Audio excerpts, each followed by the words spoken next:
Olá pessoal, tudo bem? Eu sou o professor Rafael e hoje vamos continuar a nossa série do Desvendando a Bioquímica. No episódio de hoje nós vamos falar sobre os lipídios. Semana passada a gente falou sobre os carboidratos, hoje a gente vai continuar falando de uma nova classe de compostos que são os lipídios. Geralmente a gente associa os lipídios à gordura, mas na verdade a gordura é um tipo muito específico de lipídios. Existem vários tipos de lipídio e várias funções que os lipídios podem desempenhar num organismo vivo. Então, de certa forma, o lipídio é parecido com o carboidrato nas suas funções. Ele tem função de fornecer energia, no caso os lipídios são uma reserva de energia, e eles também têm uma função estrutural, assim como os carboidratos. Então, na semana passada a gente viu que os carboidratos têm uma função energética, eles fornecem energia para os seres vivos, e eles também têm uma função estrutural. Essa função estrutural nos carboidratos a gente viu que acontecia por conta da formação de polissacarídeos. Então, no caso da celulose, da quitina. Mas aqui nos lipídios, a gente tem outras funções estruturais. Então, primeiro vamos falar da função energética. Os lipídios são uma reserva de energia que a gente tem no nosso corpo. Então, a primeira coisa que o nosso corpo vai utilizar para fornecer energia são os carboidratos. Depois nós temos os lipídios, que podem ser utilizados como fonte extra de energia. Na parte estrutural, os lipídios também são utilizados para formar estruturas, principalmente nas células do nosso corpo. Então a principal estrutura que os lipídios formam são as membranas que formam as nossas células. Então em volta das nossas células a gente tem as membranas, que são uma estrutura parecida com isso daqui. Eu desenhei aqui a estrutura dos lipídios nas membranas do nosso organismo. Nessa estrutura a gente tem a formação de uma bicamada fosfolipídica. Nome comprido, nome esquisito. Mas esse nome significa que a gente tem uma camada dupla. Então tá vendo que eu tenho aqui uma camada aqui em cima e uma camada aqui embaixo? É uma camada dupla feita de fosfolipídios. Um fosfolipídio é uma unidade desse cara aqui, que tem uma cabecinha vermelha e duas perninhas amarelas. Então esse daqui é o nosso fosfolipídio. Ele vai parecer bastante com um fósforo, um palito de fósforo. Ele tem uma cabeça, que eu desenhei aqui em vermelho, que a gente chama de cabeça polar, que ele vai ter um grupo chamado fosfato, por isso chama fosfolipídio. Mas não precisa se preocupar com esse nome. E a gente vai ter essa outra cauda aqui que a gente chama de uma cauda lipídica. E a principal característica dessas duas partes dessa molécula é que essa cabeça aqui vermelha, ela é hidrofílica. Isso significa que ela tem afinidade por água. Enquanto essa cauda aqui amarela, ela é uma parte hidrofóbica, ela não gosta de água. É inclusive por isso que ela forma uma bicamada. A parte que não gosta de água vai interagir com outra parte que não gosta de água para elas conseguirem ficar escondidas e não interagir com a água que tem no resto do nosso corpo. Então aqui a gente tem essa formação das partes hidrofóbicas se juntando e as partes hidrofílicas, que gostam de água, ficam para fora da célula e para dentro da célula. Assim, a célula tem uma barreira que vai diferenciar o que tem dentro da célula do que tem fora da célula. Então, de certa forma, a gente tem os lipídios servindo para formar todo o nosso corpo, praticamente. A maior parte do nosso corpo é feita de células que contêm esse formato de membrana externa. Mesmo dentro das células, lá nas organelas, lembra da primeira aula introdutória em que eu falei das organelas? Elas também são feitas com essas camadas de membranas. Então a gente também precisa de lipídios para formar essas membranas. Pensando nisso, a gente tem que lembrar que a gente precisa ter gorduras, precisamos ter lipídios para que a gente consiga formar essas partes que são super importantes da célula. Mas assim como com os carboidratos, que nós precisamos maneirar aí na quantidade de carboidrato que nós consumimos e principalmente na qualidade dos carboidratos que nós estamos ingerindo, com os lipídios é a mesma coisa. Então nós precisamos procurar fontes de lipídios que sejam mais saudáveis e com gorduras mais naturais. As gorduras hidrogenadas são uma forma não muito saudável de você adquirir a gordura. Elas geralmente estão presentes em chocolates, principalmente os de mais baixa qualidade, ou até mesmo na margarina. Uma outra fonte interessante de gorduras são os peixes. Nos peixes nós encontramos o ômega 3. O ômega 3 é um tipo de lipídio que a gente chama de insaturado. Esses lipídios vão dar um pouquinho mais de trabalho para o nosso corpo assimilar e isso vai fazer com que a sua absorção seja feita de uma maneira mais eficiente e menos prejudicial do que gorduras saturadas. Agora, eu escrevi aqui duas coisinhas que vocês já devem ouvir falar, principalmente do exame de sangue. Eu escrevi aqui sobre triglicerídeos e eu escrevi sobre o colesterol. E o colesterol a gente tem duas formas básicas que aparecem lá no exame de sangue, que é o LDL e o HDL. Bom, muitos nomes, muitas siglas, vamos descobrir o que isso significa? Bom, pessoal, os triglicerídeos, eles são moléculas que têm mais ou menos esse formato aqui, ó. Então, como lá na membrana que a gente viu que a gente tinha uma bicamada fosfolipídica, aqui a gente também vai ter uma coisa bem parecida. Só que aqui a gente tem essa estrutura aqui que a gente chama de glicerina. A gente usou a glicerina no experimento passado para fazer o bioplástico. Aqui nos triglicerídeos a gente tem essa mesma glicerina. Só que ligados a essas moléculas de glicerina, nós temos 3 moléculas de lipídio, que são esses caras aqui. Por isso que nós chamamos essas moléculas de triglicerídeos, porque nós temos 3 moléculas aqui de lipídios ligados à glicerina. Eu quero chamar a atenção para uma coisa muito importante aqui, pessoal. Lembra que lá na membrana a gente estava trabalhando com fosfolipídios? Os fosfolipídios tinham um grupo fosfato e uma cauda hidrofóbica. Aqui a gente tem uma coisa parecida. A gente tem aqui esses lipídios que são, na verdade, o que a gente chama de ácido graxo.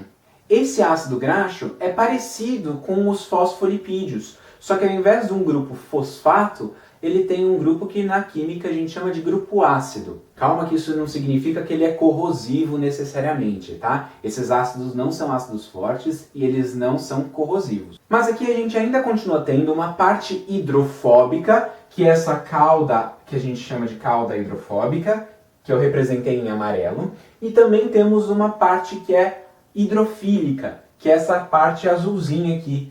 Então, de novo, nós temos esse formato de palito de fósforo, ou de alfinete, em que eu tenho uma cabeça hidrofílica e uma cauda hidrofóbica.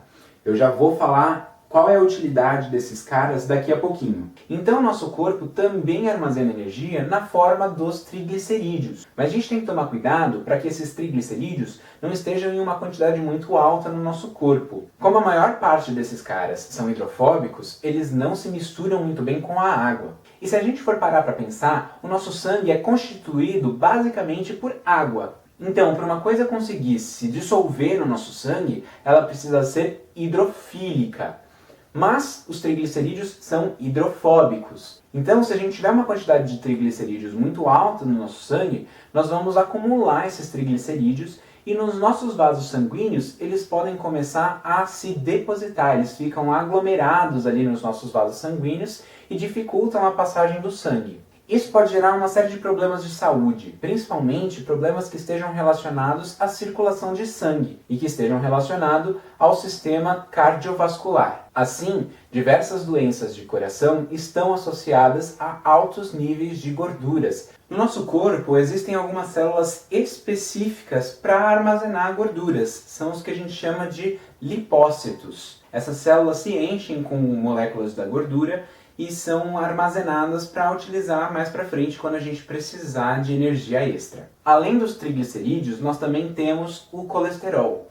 O colesterol é uma molécula diferente do que a gente estava vendo aqui nos triglicerídeos e o que a gente viu lá nos fosfolipídios. O colesterol não tem uma parte que é muito hidrofílica. A maior parte do colesterol é hidrofóbica. O colesterol tem uma função muito importante também nas membranas, então uma função estrutural. Ele fica presente dentro daquelas camadas bifosfolipídicas como se fosse um sanduichinho em que ele fica ali no meio. Portanto, ele fica na parte hidrofóbica da membrana, que é a parte central. E a função dele na membrana é dar mais maleabilidade, mobilidade para essa membrana. Então isso faz com que nossas membranas tenham um pouco mais de elasticidade, que elas consigam se moldar com mais facilidade. Mas não é a única função do colesterol. O colesterol tem várias funções, eles auxiliam em várias partes do nosso metabolismo, Ou seja, ele participa de várias reações que acontecem no nosso corpo para manter o nosso organismo funcionando. O colesterol é sintetizado pelo nosso próprio corpo, então não necessariamente nós precisamos comer o colesterol, comer fontes de colesterol, para que a gente consiga manter o nosso nível de colesterol estável no nosso corpo. Então, de novo, o colesterol é uma coisa importante para o nosso corpo. Nós precisamos ter colesterol. Porém, nós também devemos cuidar para que a gente possa manter esses níveis controlados. Nos exames de sangue, a gente vê o colesterol através de dois parâmetros, que eu comentei no começo do vídeo, que são o LDL e o HDL. Esses caras não são o colesterol. Esses caras são a forma com que o colesterol está caminhando na nossa corrente sanguínea. Como o colesterol é uma molécula hidrofóbica, ela não se mistura na água. Então, para isso, ela precisa de ajuda para conseguir caminhar pelos vasos sanguíneos. Essa ajuda vem de estruturas que a gente chama de lipoproteínas. Eu vou falar de proteínas no próximo vídeo. O que a lipoproteína faz é basicamente abraçar o colesterol e fazer com que ele consiga andar pela corrente sanguínea. Essas lipoproteínas, elas podem ser de alta densidade ou de baixa densidade. E é isso que significam essas siglas. Em inglês, nós temos Low Density Lipoproteins, ou lipoproteínas de baixa densidade, e High Density Lipoproteins, ou lipoproteínas de alta densidade. Popularmente, a gente chama esses valores, esses parâmetros, de colesterol bom e colesterol ruim. Mas por que um é bom e outro é ruim? Como a gente viu aqui, essas lipoproteínas se diferenciam pela sua densidade. E o que é densidade? A densidade é uma grandeza física que mede a quantidade de massa que eu tenho em determinado volume. Alguma coisa que tem alta densidade vai ter uma grande quantidade de massa em um volume pequenininho. E uma coisa que tem baixa densidade vai precisar de um volume muito grande para suportar a mesma massa. Então, as lipoproteínas de alta densidade, elas são bem pequenininhas e conseguem transportar o colesterol com mais eficiência. Já as lipoproteínas de baixa densidade, elas têm um volume muito grande e elas se locomovem com mais dificuldade pela corrente sanguínea. Isso também pode ocasionar o acúmulo dessas lipoproteínas em vasos sanguíneos, podendo levar até o bloqueio desses vasos, impedindo que o sangue circule. Para reduzir a quantidade do colesterol ruim, ou do LDL, a gente tem que cuidar da nossa alimentação e, de preferência, fazer bastante exercício. O exercício físico também ajuda a gente a produzir o HDL, que a gente conhece como colesterol bom. Então é o seguinte, nós precisamos que o colesterol seja capaz de caminhar pelos vasos sanguíneos. E de preferência, nós queremos que ele faça isso através de uma lipoproteína de alta densidade. No caso, o HDL.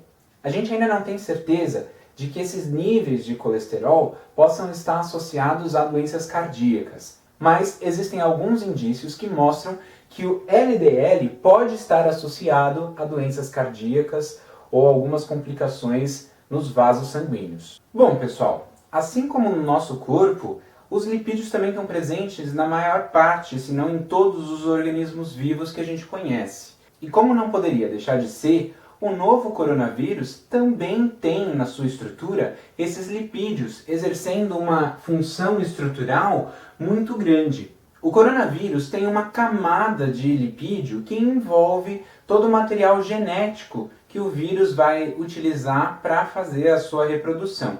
Mas é importante que nós saibamos como funcionam os lipídios nesses vírus que têm essa camada lipídica, essa camada protetora em volta que se baseia em gorduras. E com isso a gente consegue compreender também como lavar as mãos é tão importante ao combate do coronavírus e de tantas outras doenças que a gente tem por aí. Mas para isso nós precisamos entender como funciona o sabão. Bom, pessoal, primeiro vamos ver como a gente forma o sabão. E o sabão, pessoal, a gente obtém a partir dos triglicerídeos.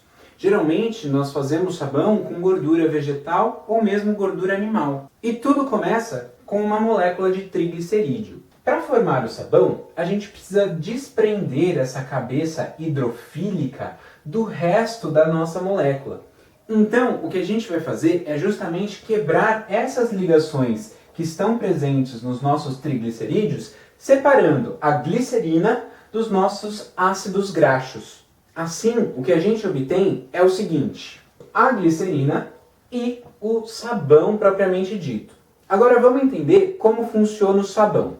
Então eu vou revisar uma coisinha. O sabão, ele é feito de duas partes. Ele tem uma cauda hidrofóbica que não interage muito bem com água. Ele interage melhor, essa parte interage melhor com a gordura. E uma cabeça hidrofílica, que é a parte que interage muito bem com água e não muito bem com a gordura. Esse formato de alfinete, ele é muito importante para a ação detergente ou para a ação de limpeza do nosso sabão. Bom, pessoal, então vamos lá. Vamos pensar em como será que o sabão limpa superfícies que contenham gorduras. Então nós temos aqui uma mão suja com algum tipo de gordura ou até mesmo com uma colônia de vírus ou bactérias e nós vamos precisar limpar essa mão. Como ela é feita basicamente de gordura, de lipídios, se eu passar água por aqui, não vai acontecer muita coisa. Você que já sujou a sua mão com óleo de cozinha, azeite ou até mesmo graxa de carro, se vocês lavam a mão só na água, nada acontece. Parece que você não lavou nada. Isso acontece porque a água não interage bem com essas moléculas de lipídios. Então ela vai passar direto, porque essas moléculas são hidrofóbicas, elas fogem da água. Então a água passa direto sem alterar nada, sem levar nenhum pedacinho dessa sujeira. Então para isso nós vamos precisar do sabão. Então vamos lá, pessoal. Agora eu dei um zoom, eu aumentei aqui, ampliei essa imagem para que a gente conseguisse ver a maior parte da sujeira. Quando eu adiciono as minhas moléculas de sabão, o que vai acontecer é o seguinte: a sujeira, que é hidrofóbica, vai se juntar com a parte hidrofóbica do sabão. Ou seja, aquela cauda grande que é hidrofóbica vai interagir com a sujeira, como se fossem mesmo alfinetinhos espetando ali na sujeira, na gordura. Conforme nós vamos esfregando as mãos, fazendo os movimentos circulares, para a gente lavar muito bem as mãos, o que a gente está garantindo é que esses alfinetinhos aqui de sabão consigam envolver a gordura inteira. Assim a gente vai ter o seguinte: agora a gente envolve a gordura inteira com essa camada de sabão. Ou seja, por todos os lados a gordura vai estar envolvida com moléculas de sabão e agora a parte de fora da sujeira está cheia de cabeças hidrofílicas. Então olha só, quando a água passar, ela vai conseguir interagir agora com essas cabeças que são hidrofílicas. Então a água passando, ela vai conseguir pegar essa gordura que está envolta em sabão e se desprender da superfície que ela estava. Seja a mão, ou seja um prato na hora que você está lavando a louça. Assim, a gente consegue remover essas gorduras que dificilmente sairiam só com água, utilizando uma camada, envolvendo essas gorduras com uma camada de sabão. Assim a gente descobriu por que é importante lavar as mãos para se proteger do coronavírus. Uma perguntinha que eu vou deixar para vocês para responder aí nos comentários, ou quem preferir, para mandar e-mail. Como você explicaria o efeito do sabão na prevenção da contaminação pelo coronavírus? Bom, pessoal, depois de tudo isso que a gente discutiu, a gente vai para os experimentos. E hoje a gente vai fazer bastante experimento. A primeira coisa que a gente vai ver são os testes de gorduras. Eu falei que existem gorduras saturadas e insaturadas. O que a gente vai fazer é tentar identificar essas gorduras. Depois eu vou mostrar para vocês como se faz sabão. Eu vou fazer o experimento numa escala pequenininha, só para mostrar para vocês a reação que está acontecendo. Mas depois eu vou deixar uma recomendação de vídeo para vocês do canal Manual do Mundo. Nesse vídeo o Iberê mostra uma receita muito legal de como fazer sabão em casa com ingredientes muito fáceis de encontrar. Na terceira parte dos experimentos eu vou mostrar para vocês o que são emulsões. E aí eu vou mostrar que as emulsões estão presentes no nosso dia a dia e elas são essenciais para a culinária. E por fim, nós vamos falar sobre tensão superficial, que é um efeito muito importante, muito interessante e que a gente vai poder fazer até algumas brincadeiras aqui nesses experimentos. Vamos lá? Então vamos lá, pessoal. No primeiro experimento que a gente vai fazer, nós vamos diferenciar a gordura saturada da gordura insaturada. A gordura insaturada, ela é diferente da gordura saturada porque nessa molécula nós temos átomos de carbonos que fazem o que a gente chama de ligação dupla. É como se dois átomos de carbono estivessem dando as duas mãos um para os outros. Enquanto isso, na gordura saturada, os átomos de carbono estão dando só uma mão um para o outro. Isso é o que a gente chama de ligação simples. Não se preocupe com a parte química, eu só quero mostrar para vocês como que a gente vai diferenciar uma gordura da outra gordura. No caso da gordura insaturada, o que a gente pode fazer para modificar essa molécula e entender o que está acontecendo é quebrar essa ligação, ou seja, os dois átomos vão deixar de dar uma das mãos para que eles possam fazer uma ligação com outro átomo de um outro elemento químico. É exatamente isso que nós vamos fazer no experimento. Quebrar essa ligação para que os átomos de carbono possam se ligar a átomos de iodo. O iodo é um elemento que está presente em alguns medicamentos que servem como antisséptico, que vão limpar algum tipo de ferida. Então, o que nós vamos utilizar é uma solução de iodo que já está preparada, que eu comprei na farmácia. Assim, na gordura insaturada, a gente consegue formar um composto desse jeito. Dois átomos de carbono, agora ligados só com uma mão, ou seja, com uma ligação simples, e agora eles estão fazendo ligações com dois átomos de iodo. Isso não acontece no caso da gordura saturada, porque na gordura saturada, os dois átomos de carbono não têm mãos a mais para fazer essa nova ligação. Então a ideia é o seguinte, a gente coloca a gordura junto com o iodo, esquenta para a gente acelerar essa reação química e depois a gente faz um teste para ver se a gente tem iodo livre. O iodo livre a gente consegue medir adicionando amido. Olha só, o mesmo amido que a gente utilizou na semana passada. Inclusive, eu vou utilizar um pouco de amido de batata que sobrou da extração do experimento anterior. Como o amido consegue identificar o iodo livre? Se tiver iodo em solução, o amido vai envolver esse iodo e quando ele faz isso, ele ganha uma coloração específica, que vocês vão ver durante o experimento. Então o que a gente vai procurar é saber se o iodo reagiu ou não. Se ele não reagir, a gente tem uma gordura saturada, que não pode fazer ligações com o iodo. Assim, quando eu adicionar o amido, no caso da gordura saturada, o iodo vai apresentar aquela coloração típica assim que eu adiciono o amido. Se essa coloração não aparecer quando eu adicionar o amido, significa que o iodo foi consumido em uma reação química. E essa reação mostra pra gente que nós temos uma gordura insaturada. Dessa forma, não temos mais iodo livre na solução para que o amido possa ganhar aquela coloração bonitinha que vocês vão ver. Então vamos lá para o experimento. Bom pessoal, então vamos começar o nosso primeiro experimento. Agora nós vamos fazer o teste das gorduras para a gente saber se uma gordura é saturada ou insaturada. Então para isso a gente vai precisar de alguns ingredientes. Então a gente vai usar duas fontes de gordura, uma saturada e uma insaturada, que vai ser a margarina e o óleo de soja, que é o óleo de cozinha que a gente utiliza para fazer frituras. A gente vai utilizar o iodo, que é o que vai fazer a reação nas gorduras insaturadas.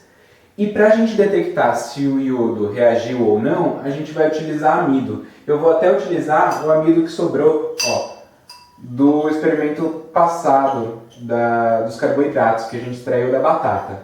Bom, eu deixei aqui esquentando um banho-maria. Eu preciso de água quente para fazer a solução do amido. Então a primeira coisa que a gente vai fazer é preparar a solução de amido e a solução de iodo. Eu vou começar fazendo a solução de iodo. A solução de iodo, a gente precisa que ela tenha 0,5% de iodo. Eu vou utilizar a iodopovidona, é uma fonte de iodo que a gente encontra em farmácias, tá? Ele serve como antisséptico. A concentração dessa marca que eu comprei é de 10% de iodo.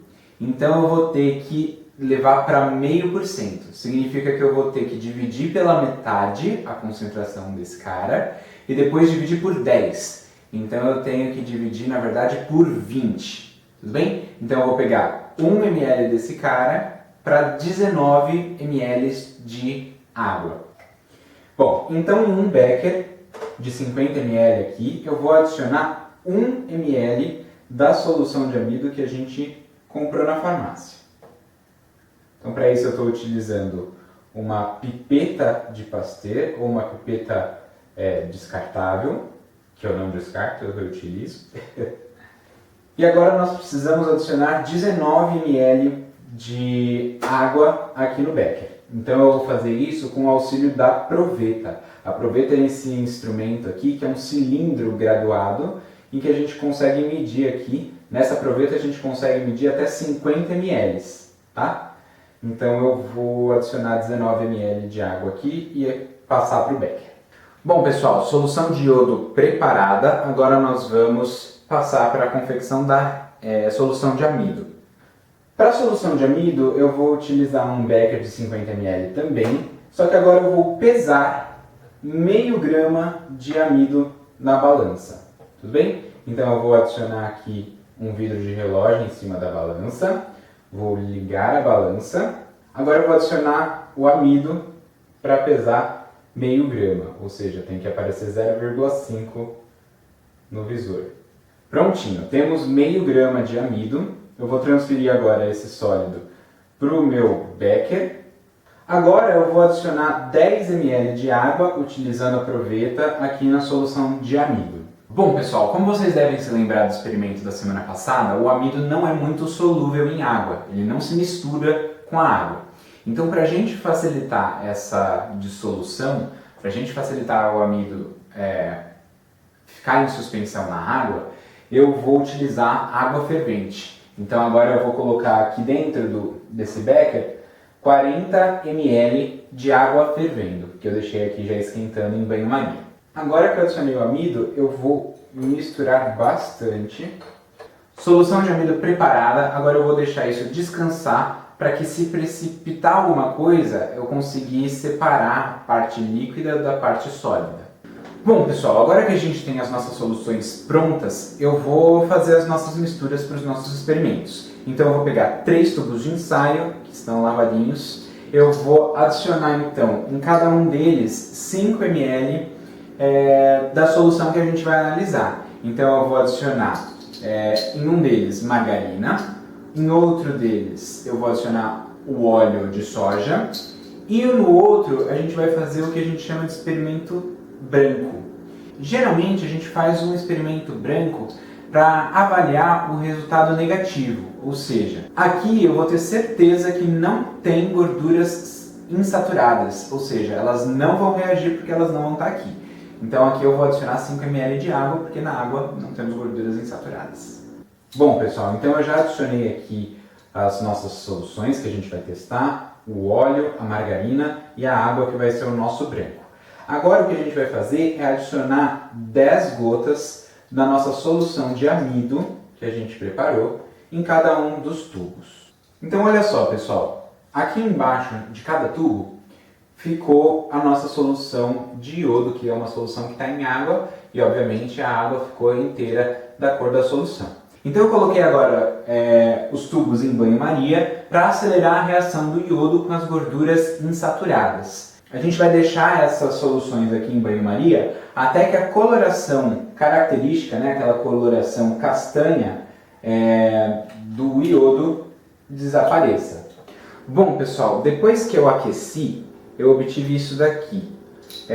A água eu tirei um pouco antes, então ela já voltou a escurecer, mas eu não consegui tirar a cor do óleo de soja, tá?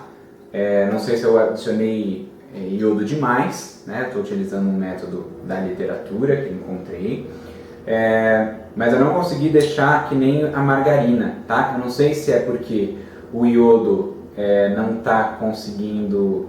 Bom, o iodo não vai reagir nesse caso, aparentemente, mas eu não sei se eu coloquei iodo demais, tá? Mas a gente vai ver, comparando agora o resultado que a gente vai fazer agora, a gente vai revelar o nosso resultado. Para revelar o nosso resultado, a gente vai adicionar a solução de amido que a gente preparou. Então eu vou adicionar aqui algumas gotinhas de solução de amido para a gente ver o que vai acontecer. Agora é só esperar alguns minutinhos e a gente já vê o que aconteceu com os tubos. Bom, pessoal, eu já esperei um pouquinho e eu quero mostrar para vocês o que aconteceu.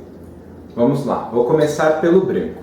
Quando a gente adiciona amido em alguma solução que contém iodo, é isso que acontece. A gente tem uma formação aqui de uma coloração meio esverdeada, meio azulada, e tem a precipitação também de um sólido meio azul escuro, tá? Eu vou depois tirar a água, o sobrenadante aqui, para vocês olharem o precipitado. Agora eu adicionei água, pessoal, vocês conseguem ver que tem um monte de partículas em suspensão, certo? Essas são as partículas ali que estavam precipitadas. Agora vamos para o resultado dos óleos, pessoal. À sua esquerda a gente tem o óleo de soja e aqui à direita temos o resultado da margarina. Então vocês conseguem perceber que no óleo vegetal, no óleo de soja, a gente vê uma coloração azulada. Significa que no óleo não teve reação entre o iodo e as moléculas de gordura, os lipídios que estão aqui na fase oleosa. Então, o lipídio que compõe o óleo de soja, ele já tem todas as ligações feitas com o carbono. Então a gente não tem aquela situação em que os dois carbonos estão dando as duas mãos.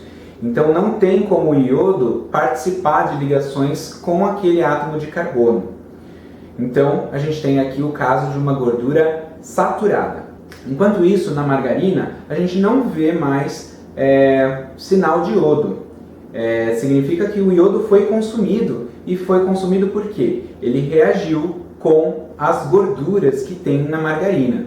Então na margarina a gente tem insaturações. Ou seja, nós temos dois átomos de carbonos dando as duas mãos, e aí quando o iodo chega, um dos átomos de carbono dá a mão para cada um dos iodos. Logo, a margarina é uma gordura insaturada.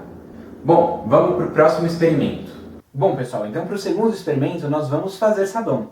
Então olha só, eu representei aqui o que a gente chama de equação química. A equação química é como se fosse uma equação de matemática, onde a gente está colocando símbolos para representar algum tipo de operação que está acontecendo. Então aqui olha o que está acontecendo. Nós vamos começar com um triglicerídeo, que nós vamos obter a partir do óleo de cozinha, pode ser um óleo vegetal qualquer, e esse triglicerídeo vai reagir com a água, olha só, essa fórmula química vocês já conhecem. E essa setinha indica que esses reagentes vão formar um produto. E qual vai ser o produto?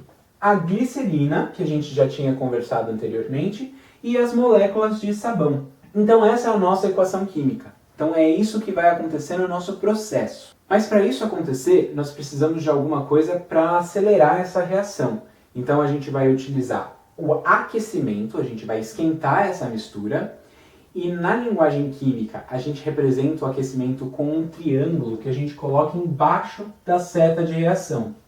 E além do aquecimento, nós vamos utilizar um outro reagente, que é a soda cáustica, ou hidróxido de sódio, que a fórmula química é NaOH. Esse reagente vai nos ajudar a quebrar as ligações ali da glicerina que a gente precisa quebrar. Então o que nós vamos fazer é exatamente isso. Então vamos para o experimento. Bom, pessoal, então nessa parte do experimento nós vamos fazer uma reação de saponificação, ou seja, vamos fazer sabão.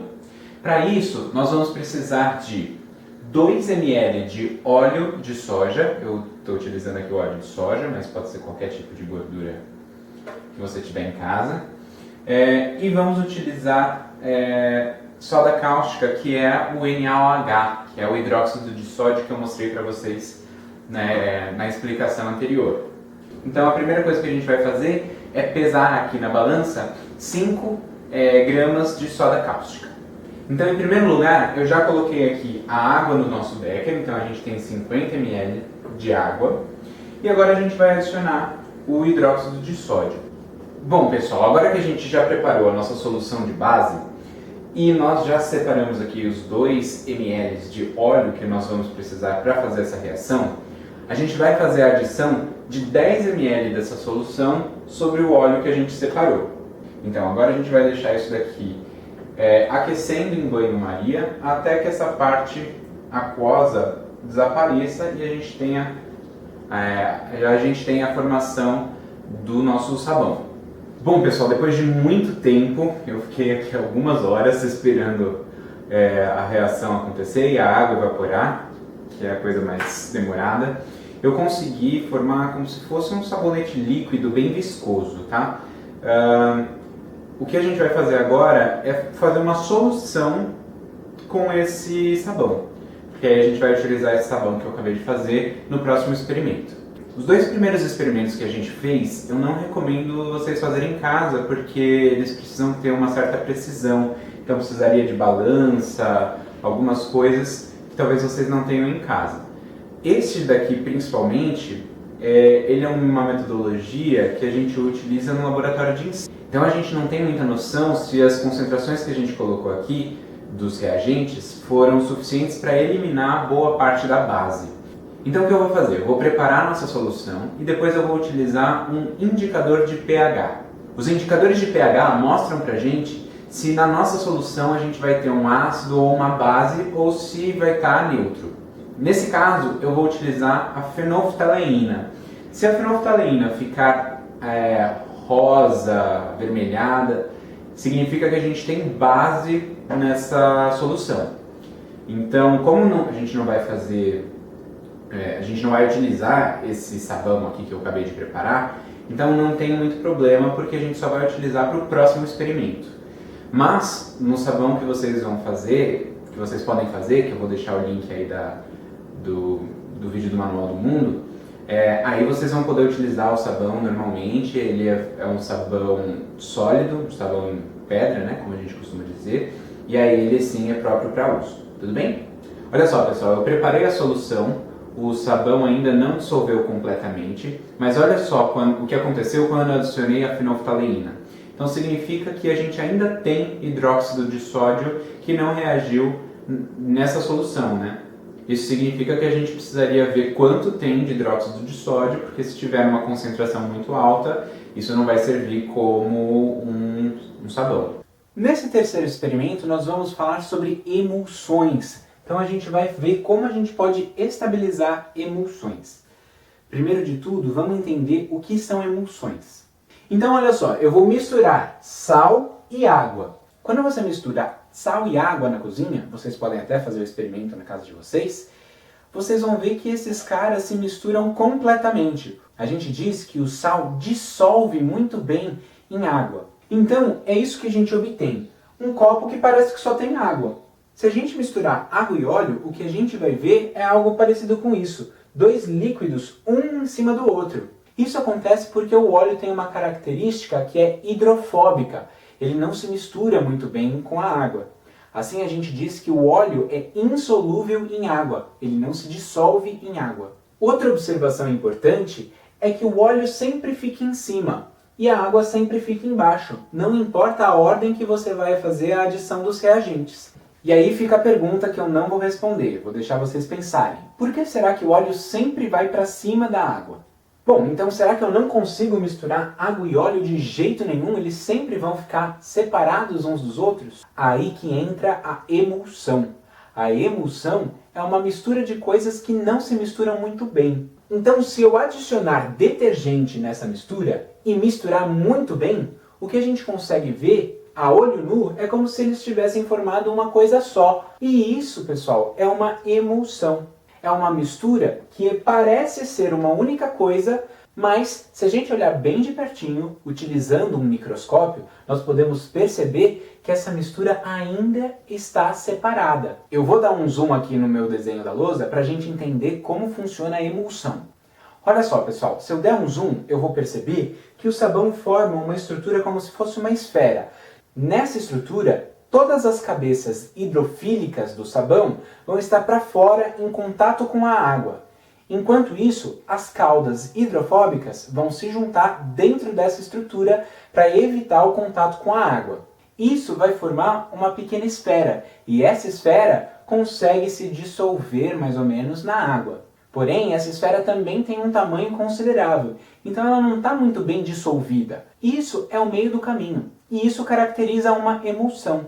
É uma mistura que contém partículas muito pequenininhas, No nosso caso, a gente vai formar essas estruturas que nós chamamos de micelas. Dentro dessa micela, nós temos a parte hidrofóbica. E o óleo vai justamente entrar nessa parte hidrofóbica para ficar escondido da água. Na culinária, pessoal, as emulsões são muito frequentes. A maionese, por exemplo, é uma emulsão. A maionese geralmente é feita batendo ovo com óleo. O óleo vai se misturar com o ovo por conta das proteínas e outras estruturas, outras moléculas que tem no ovo, que vão dar essa estabilidade como se fosse um sabão. É claro que a gente não adiciona detergente para fazer a maionese, mas as estruturas que a gente encontra dentro do ovo, essas moléculas, vão fazer o papel do detergente para estabilizar essa emulsão na forma da maionese. Outro exemplo muito utilizado na culinária é a clara em neve, que você vai bater a clara adicionando ar ali e vai deixar aquela clara mais fofinha. Até mesmo o leite, pessoal, é uma emulsão. A gente não ouve falar que o leite tem gordura, tanto que a gente até tem a opção de comprar leites desnatados, que tem um pouco menos de gordura. Então o leite também tem algumas estruturas que estabilizam a gordura misturada ali na solução junto com a água. Logo, o leite também é um tipo de emulsão. Antes da gente ir para o próximo experimento, vocês viram que tem alguma coisa muito parecida, uma coisa muito comum entre as três emulsões que eu falei? Tanto a maionese, quanto o leite, quanto a clara em neve, os três são brancos. E essa cor não é à toa, pessoal. Mas eu vou deixar com vocês essa curiosidade de por que será que isso acontece e eu vou falar disso em um outro vídeo mais pra frente. Para esse experimento, pessoal, nós vamos precisar de água, óleo e detergente. Então eu vou mostrar para vocês o efeito do detergente na estabilidade de emulsões. Então nós temos aqui dois tubos de ensaio, eu coloquei em cada um deles óleo e água, e agora eu vou colocar só em um deles o detergente. Então agora a gente tem aqui as duas misturas, este com detergente, esse sem detergente. Eu vou tampar as duas com o meu dedo e eu vou agitar bastante. Agitei as duas muito bem. E agora eu vou deixar elas descansando um pouquinho para ver o que será que acontece em cada um dos tubos de ensaio. Bom, pessoal, eu decidi então fazer o teste com o sabão que a gente fez também. Afinal de contas, eu não vou nem saber se é um sabão mesmo, se a gente conseguiu fazer um sabão sem fazer o experimento. Temos uma notícia boa, quando eu chacoalhei a solução utilizando o nosso sabão que a gente acabou de fazer, a gente formou espuma. Tá vendo aqui em cima? Como a gente formou espuma, é um bom sinal de que a gente fez um sabão de verdade. Então eu vou deixar ele descansando junto com os outros e depois a gente vê o que aconteceu. Bom, pessoal, antes da gente ir para o próximo experimento, eu queria mostrar o que aconteceu aqui nos nossos experimentos. Então, ó, esse primeiro tubo foi o tubo em que a gente não colocou detergente, a gente só misturou. Vocês conseguem perceber que a água e o óleo já estão se separando? Agora, quando a gente vê os dois outros tubos, lembrando que este tubo eu utilizei o detergente de cozinha, e aí a gente consegue ver que tem uma separação aqui embaixo, mas tem muito mais da mistura óleo e água do que só de água que ficou ali embaixo, em comparação ao que a gente não colocou nenhum detergente. Já no tubo que a gente utilizou o nosso sabão que a gente acabou de fazer, a gente teve o mesmo resultado do que o detergente de cozinha. Só que como eu coloquei a fenolftaleína no nosso sabão, a parte de baixo aqui ficou meio rosada, então ficou claro a parte que tem majoritariamente água. Então, nosso sabão deu certo, a gente conseguiu que ele tivesse o mesmo efeito que o detergente, então eles estão estabilizando essa mistura água-óleo por mais tempo do que sem adição de nenhum sabão, nenhum detergente. E além disso, como a gente, comparando os dois resultados aqui com o sabão, o detergente comercial e o detergente que eu produzi aqui em casa, como eles têm o mesmo resultado, né, eles dão uma estabilidade maior para misturar água-óleo, significa que o nosso sabão que eu fiz aqui em casa, por mais que ele tenha ficado muito básico ou que ele não tenha dissolvido muito bem em água, ele funciona assim como um detergente, assim como o detergente comercial. A quarta parte dos experimentos que nós vamos fazer hoje está relacionada à tensão superficial. E diferente das outras partes dos experimentos, eu vou começar agora com um experimento antes de explicar o resto. Bom, pessoal, então para os últimos 2 experimentos a gente vai precisar de 2 clips, um prato com água, detergente e orégano ou algum outro tempero que flutue na água. Então olha só, para o primeiro experimento nós vamos pegar 2 clips. Um dos clipes a gente vai entortar ele formando uma cadeirinha, assim. E aí a gente vai colocar um dos clipes em cima dessa cadeirinha. E então agora a gente vai colocar com cuidado o clipe na água e soltar o clipe devagarzinho. E olha só o que acontece. Conseguem perceber? O clipe está flutuando na água, mesmo sendo de um material mais denso do que a água, que deveria descer. Tanto que se eu jogar um clipe aqui, ele afunda. Bom, já explico por que isso daqui acontece. Agora o que eu vou fazer é adicionar uma gotinha de detergente para a gente ver o que acontece com o nosso sisteminha aqui.